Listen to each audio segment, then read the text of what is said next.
Azerbaycanlı şair Rüstem Behrudi bir dönem adeta Türk dünyasının kaderi haline gelen manzarayı bakın nasıl anlatıyor. O hangi millettir? Kaderi sırdır. 100 ada bölündü, yine de birdir. O hangisi millettir?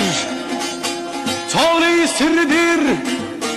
100 ada bölündü, yine de birdir. Yeni huzuruna bu dert getirdi. Salamlar acı, salamlar acı, salamlar acı. Aleyküm selam.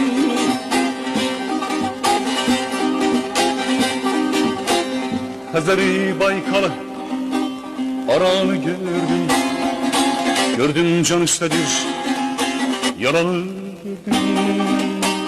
Hazari Baykal'ı aranı gördüm.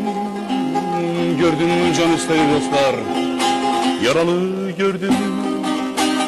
Tanrını bendeden, Tanrını bendeden aralı gördüm.